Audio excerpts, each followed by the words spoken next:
pulang ke dalam, kembali ke dirimu. Ada masa di mana hidup seperti berjalan di atas sajadah yang digelar Tuhan. Segalanya terasa selaras. Rumah idaman berdiri seperti doa yang dikabulkan. Waktu tidak lagi dikejar, malah kita yang mulai berjalan bersamanya. Uang datang tidak berlebihan, tapi cukup untuk menidurkan kekhawatiran. Kucing di sudut rumah menjadi sahabat kecil yang tidak pernah pura-pura mencintai. Dari luar, hidup tampak seperti potret bahagia, indah, utuh, penuh cahaya. Orang melihat kita dan berkata, "Dia sudah sampai." Padahal siapa yang bisa bilang bahwa seseorang sungguh-sungguh telah sampai? Sebab, hidup itu bukan hanya apa yang tampak. Ada lapisan-lapisan dalam diri manusia yang tak bisa dijelaskan oleh pencapaian. Tidak bisa disembunyikan oleh senyum. Dan terkadang, ketika kita sedang merasa berada di puncak, tiba-tiba saja datang sesuatu yang membuat tubuh kita ingin bangun dari tidur. Langkah kaki berat, pikiran berkabut, senyum terasa plastik, dan bahkan membuka mata di pagi hari pun terasa seperti mendaki gunung tanpa kaki. Apa yang terjadi? Tidak ada gempa besar, tidak ada badai, hanya sesuatu yang pelan-pelan berubah di dalam. Bukan karena gaji dipotong, bukan karena orang tersayang pergi, bukan karena bisnis bangkrut, tapi karena kita mulai terputus dari pusat aliran hidup, dari cinta, dari penerimaan, dari kedekatan dengan Tuhan dan diri sendiri. Itu bukan kegagalan, itu adalah undangan. Undangan untuk pulang. Bukan pulang ke rumah bata dan genteng, tapi ke rumah yang lebih sunyi. Rumah dalam dirimu sendiri. Tempat di mana kita bertemu dengan siapa kita sebenarnya, bukan siapa yang dunia suruh kita menjadi.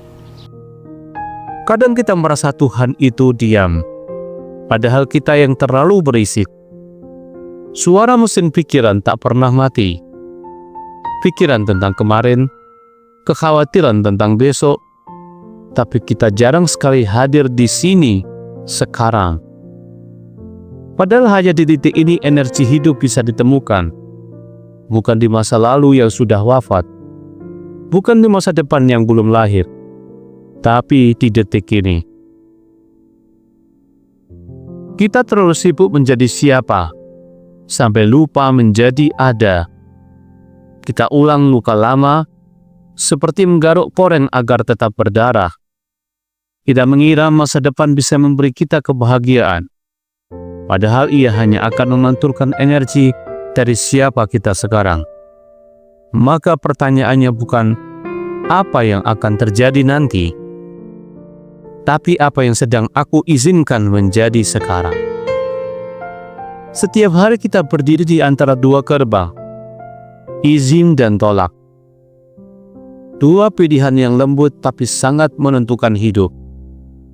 Bukan lewat pidato besar, tapi lewat bisikan kecil di hati. Satu pikiran, satu kalimat, satu cara kita menanggapi hidup. Semesta tidak menilai penampilan. Ia membaca getaran. Ia tidak peduli apakah engkau sedang tertawa atau menangis.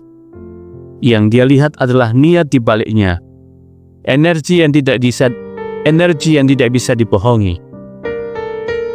Kalau engkau berkata, "Aku ingin damai," tapi tetap memeluk marahmu, maka semesta akan bingung, karena engkau mengirim sinyal campur aduk.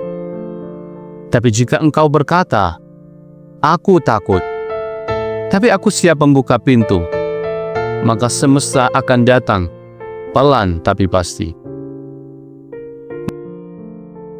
Manusia sering merasa bahwa hidupnya tersendat karena suatu badai besar. Tapi kadang bukan badai, melainkan angin pelan yang terus-menerus menggoyang akarmu. Satu keluhan di pagi hari, satu pikiran membandingkan, satu komentar yang menggigit diri sendiri. Lama-lama kita menjadi seperti selang air yang tertekuk di banyak titik. Airnya tidak bisa mengalir, bukan karena selangnya rusak, tapi karena terlalu banyak belokan kecil. Begitulah kita, sering menumpuk penolakan-penolakan halus dalam bentuk humor, dalam bentuk kehati-hatian yang berlebihan, dalam bentuk kehati-hatian yang berlebihan, dalam bentuk "aku ini siapa sih?" yang diucap sambil tersenyum pahit. Tapi semesta bukan mendengar kata-kata, ia membaca isi dada. Kalau kita terus menekan energi kita dengan penyangkalan, maka tubuh ikut bicara. Napas pendek, bahu tegang, tidur tidak nyenyak. Tapi ketika kita benar-benar mengizinkan, bukan karena merasa layak, tapi karena sadar bahwa hidup ini bukan hadiah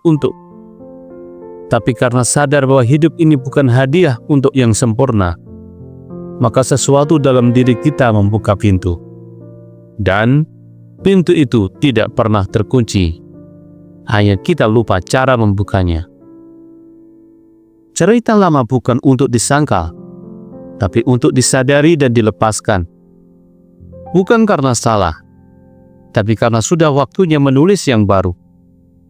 Engkau bukan korban naskah, engkau penulisnya. Dan setiap kalimat yang kau pilih hari ini akan menjadi jalan cerita hidupmu esok. Kita sering diajari bahwa hidup itu harus realistis. Padahal hidup bukan soal realita yang kaku. Hidup itu seperti bayangan di dinding. Bisa berubah tergantung dari cahaya mana yang menyinarinya. Jadi pertanyaannya bukan apa fakta yang terjadi padaku, tapi apa frekuensi yang sedang aku izinkan mengalir dariku. Kita tidak butuh hidup yang sempurna. Kita hanya butuh satu hal, kehadiran yang jujur. Hadir dalam napasmu, hadir dalam langkahmu, hadir dalam rasa syukurmu. Karena dari situlah kehidupan yang utuh akan lahir. Dan semesta yang sejak tadi menunggu di depan pintu akan berkata pelan, "Akhirnya engkau pulang juga." Tetap bersama dengan suara kebahagiaan, karena kebahagiaan adalah hak kita.